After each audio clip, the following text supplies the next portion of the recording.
ನಮಸ್ಕಾರ. ನಾನು doctor Karthik ಹೆರ್ಕಲ್, clear ಮಿಡಿ ರೇಡಿಯಂಟ್ ಆಸ್ಪತ್ರೆಯಿಂದ ನಿಮ್ಮ ಜೊತೆ ಕನೆಕ್ಟ್ ಆಗ್ತಾ ಇದ್ದೀನಿ. ಇವತ್ತು ನಾವು ಹಠಾತ್ತಾಗಿ ತಲೆ ಚಕ್ರ ಅಥವಾ ತಲೆ ಸುತ್ತುವಿಕೆ ಯಾವುದರಿಂದ ಆಗುತ್ತೆ ಮತ್ತು ಅದನ್ನು ಹೇಗೆ ವಿಂಗಡಿಸುವುದೆಂದು ತಿಳಿದುಕೊಳ್ಳೋಣ.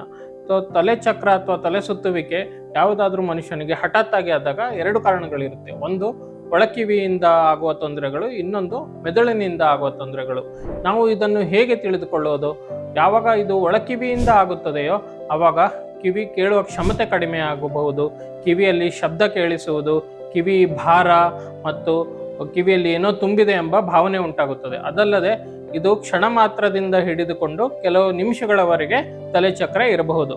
ಅದಲ್ಲದೆ ತಲೆಚಕ್ರ ಬಂದಾಗ ಯಾವಾಗ ನಾವು ತಲೆಯನ್ನು ಸಡನ್ ಆಗಿ ಮೂವ್ಮೆಂಟ್ ಮಾಡೋದು, ಅಲ್ಲಾಡಿಸುವುದರಿಂದ ಅದು ಹೆಚ್ಚಾಗುತ್ತದೆ. ಹೀಗೆ ಇದ್ದಾಗ ಇದು ಒಳಕಿವಿಯಿಂದ ಆಗಿದೆ ಎಂದು ತಿಳಿದುಕೊಳ್ಳುವುದು.